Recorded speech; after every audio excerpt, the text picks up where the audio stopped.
14 अगस्त आया, साल भर के इंतजार ने रंग दिखाया। शहर शहर, गली गली, गांव गांव मुसर्रत और शादमानी के नगमों से भर गए। जलसे मुनक्किद हुए, तकरीरें हुईं, जिंदाबाद के नारे गूंजे, जलूस निकले, हाथी, घोड़े, ऊंट जुलूसों की जीनत बने। हर छोटा बड़ा, मर्द औरत, बच्चा बूढ़ा मसरूर है, शादां है, खुश है। बड़े सगीर पर अंग्रेज़ों की हुकूमत थी। ये हुकूमत इसने मुसलमानों से छीनी थी, इसलिए वो मुसलमानों को अपना दुश्मन समझता था और इन्हें जलीलो रुस्वा करने का कोई मौका हाथ से जाने ना देता था। इसके साथ हिंदू खुशामदी भी अंग्रेज़ के दिल में मुस्लिम दुश्मनी के जज्बात को हवा दे रहा था। नतीजा जाहिर था कि मुसलमान इन दोनों पार्टियों के दरमियान पिस रहे हैं। अंग्रेज़ों का हुकूमत में कब्जा था तो हिंदुओं का दफातर पर। वो किसी मुस्लिम को अफसरी तक पहुंचने न देते थे, इसलिए मुसलमान दफातर में चपरासी या चौकीदारी करके अपना पेट पालते थे। दरअसल हिंदुओं का मंसूबा ये था कि वो अंग्रेज़ों के चले जाने के बाद पूरे बरे सगीर का हाकिम बनेंगे और मुसलमानों को इस तरह पीस कर रख देंगे कि इस्लाम और मुसलमानों का नाम ही ख़त्म हो जाए। अंग्रेज़ और हिंदुओं की गठजोड़ से मुसलमानों की हालत काबिले रहम हो चुकी थी।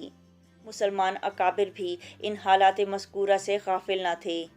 आखिर उन्होंने 1906 में मुस्लिम लीग की बुनियाद रखी, जो हिंदू तंजीम कांग्रेस के मुतवाज़ी थी, मगर कांग्रेस सारे मुल्क में फैली हुई थी। 1930 में मुस्लिम लीग का एक भारी इजलास आलाबाद में हुआ, जिसकी सदारत हज़रत इल्लामा इकबाल रहमतुल्लाह अलैह ने की। इल्लामा इकबाल रहमतुल्लाह अलैह ने अपनी तकरीर में फरमाया कि मुसलमान और हिंदू दो अलग अलग कौमें हैं, जिनमें अब तक ना इत्तेहाद हुआ है ना आइंदा होगा। इसलिए बेहतर है कि वो सूबे जिनमें मुसलमान अक्सरियत में हैं, वो एक इस्लामी रियासत के तौर पर मुसलमानों के हवाले किए जाएं, और जिन सूबों में हिंदुओं की अक्सरियत है वहाँ हिंदू हुकूमत करें। इल्लामा इकबाल के इस ऐलान पर हिंदू बहुत बिगड़ गए और इसे शायर का ख्वाब कहकर हंसी में उड़ाते रहे। कायदे आज़म मुस्लिम लीग को मुनज़्ज़म करते रहे और आखिर 1940 में मुस्लिम लीग ने इस तजवीज़ को मंजूर किया और लेकर रहेंगे पाकिस्तान के नारे हर तरफ गूंजने लगे।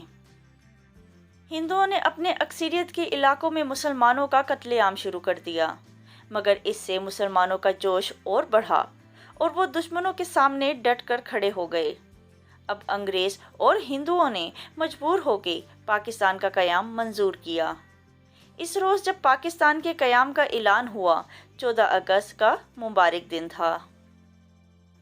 हमारी खाक से खुशबू वतन की आएगी, हमारी खाक से खुशबू वतन की आएगी, हमारा खून है शामिल इस वतन की मट्टी में।